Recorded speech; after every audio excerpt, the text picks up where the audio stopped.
Bismillahirrahmanirrahim. Assalamualaikum warahmatullahi wabarakatuh. Halo teman-teman, apa kabar? Semoga selalu sehat ya. Saya Cika Lestari, mahasiswi bimbingan konseli Islam semester 2 kelas B, Fakultas Usuluddin Adab dan Dakwah di Institut Agama Islam Negeri Pontianak. Dan pada video kali ini merupakan pemenuhan tugas akhir dari mata kuliah Dasar-Dasar Pemahaman Perilaku yang diampu oleh Ibu Bariyati MPD. Dalam mata kuliah Dasar-Dasar Pemahaman Perilaku, banyak sekali hal-hal yang dibahas dan berkaitan dengan perilaku. Dan pada video kali ini, saya berkesempatan menyampaikan 3 materi. Yang pertama mengenai pendidikan karakter. Yang kedua, mekanisme perilaku menurut teori psikodinamik, behavioral, dan humanistik. Dan yang ketiga, konsep dasar perilaku sosial, yaitu meliputi persepsi, kognisi sosial, konformitas, prososial, dan agresi. Baiklah, kita bahas satu persatu. Memasuki materi yang pertama, yaitu pendidikan karakter. Sebelum kita ketahui apa itu pendidikan karakter, maka kita jabarkan satu persatu. Apa itu pendidikan? Nah, jadi pendidikan dalam wacana keislaman lebih populer dengan istilah tarbiyah, taklim, ta'dzib, riyadhah, irsyad, dan tadris. Hal ini menurut Mujib dan Muzakir 2006. Kemudian, pendidikan juga dapat diartikan sebagai proses penyampaikan informasi atau menyampaikan yang disebut juga dengan transformasi sesuatu sampai pada batas kesempurnaan yang dilakukan tahap demi tahap sebatas kesanggupannya. Nah, jadi ini adalah pendapat menurut Al-Baghdadi, Al-Qasimi, Al-Hanafi, dan An-Nahwi. Kemudian, apa itu karakter? Nah, jadi di sini karakter itu merupakan sifat batin yang mempengaruhi segenap pikiran, perilaku, budi pekerti, dan tabiat yang dimiliki manusia atau makhluk hidup lainnya. Dikutip dari wikipedia.com. Nah, di sini karakter terbagi menjadi 2, yaitu karakter terpuji dan karakter tercela. Nah, jadi dapat disimpulkan bahwasanya pendidikan karakter merupakan bentuk kegiatan manusia yang di dalamnya terdapat suatu tindakan yang mendidik, diperuntukkan bagi generasi selanjutnya. Nah, jadi tujuannya itu untuk membentuk penyempurnaan dari individu secara terus-menerus dan melatih kemampuan diri demi menuju ke arah hidup yang lebih baik. Itu merupakan pengertian dari pendidikan karakter dan tujuan dari pendidikan karakter itu sendiri.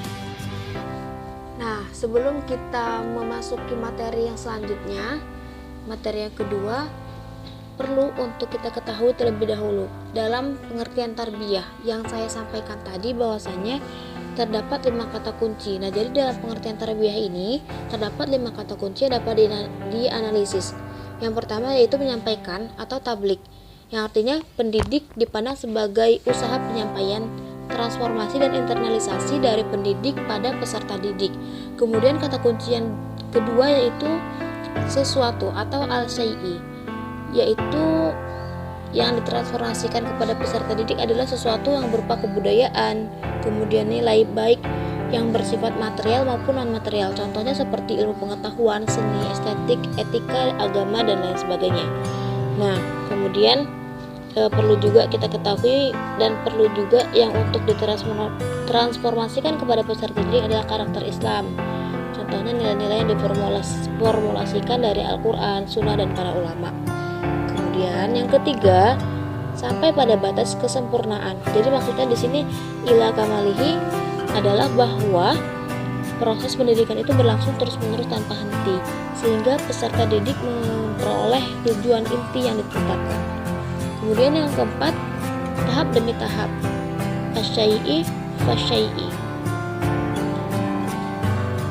Maksudnya transformasi kebudayaan dan nilai dilakukan dengan berjenjang menurut tingkat kedewasaan peserta didik, baik secara biologis, psikologis, maupun spiritual. Kemudian kata kunci yang terakhir yaitu sebatas kesanggupannya, bihasbi istidadihi. Jadi maksudnya adalah proses transformasi kebudayaan dan nilai disesuaikan tingkat peserta didik, baik dari sisi fisik, psikis, sosial, ekonomi, dan sebagainya. Jadi disesuaikan dengan kesanggupan peserta didik. Ketika seorang pendidik akan menyampaikan pelajaran, menyampaikan sesuatu, jadi disesuaikan menurut batas kemampuan peserta didik tersebut, karena setiap peserta didik mempunyai batas kemampuan yang berbeda-beda. Materi yang kedua yaitu mekanisme perilaku menurut teori psikodinamik, behavioral, dan humanistik. Jadi sebelum memasuki kepada teori-teorinya, kita perlu ketahui dulu mekanisme itu apa dan perilaku itu apa.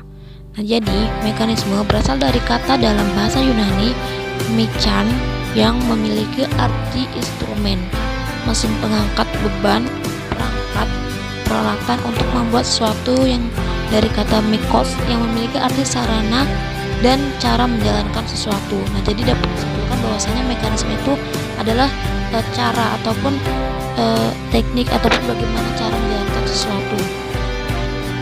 Kemudian perilaku.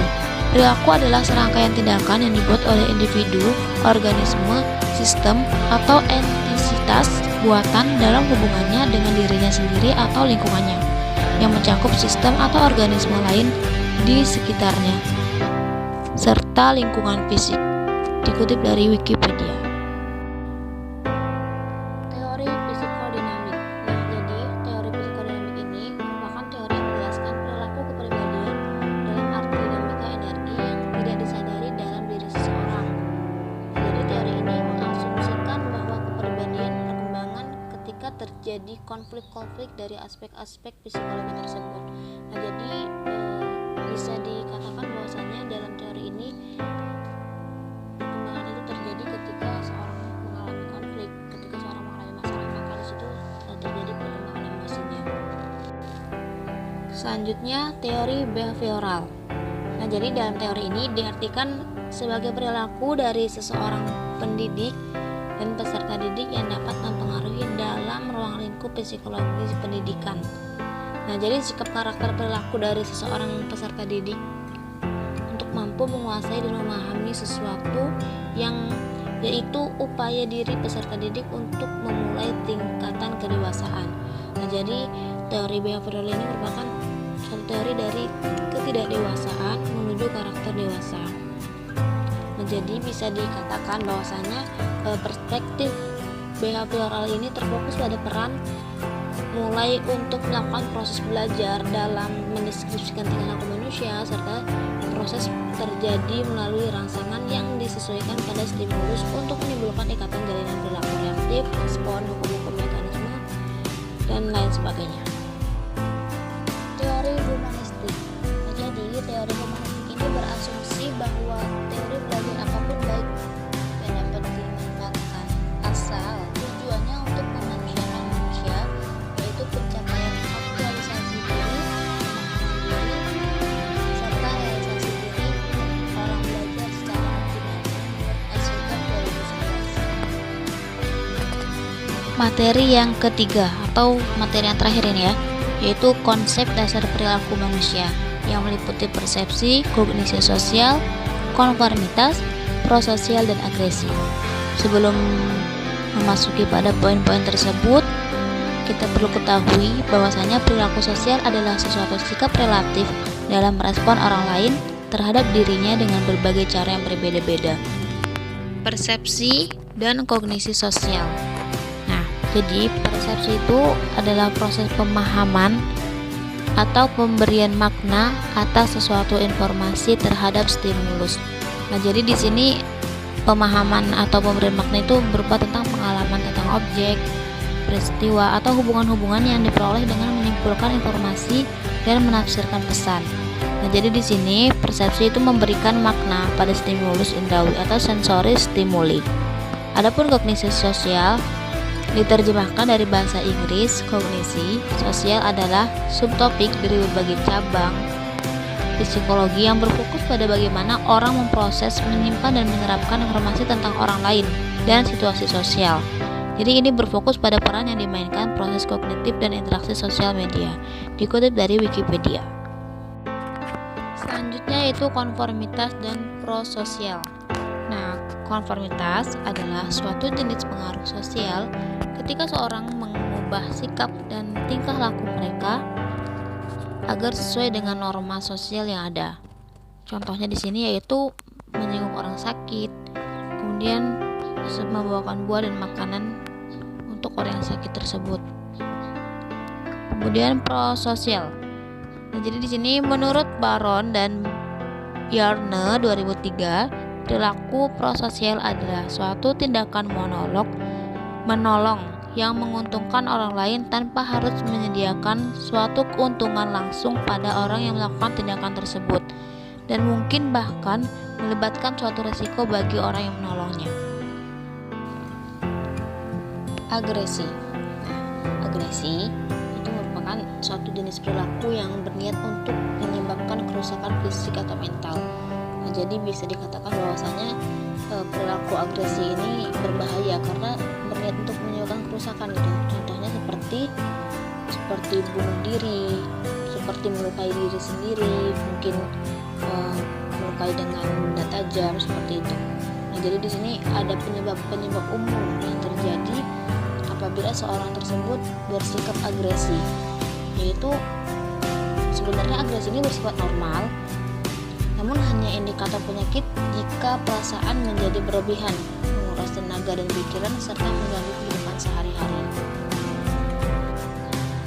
Baik, alhamdulillah demikianlah penyampaian materi dari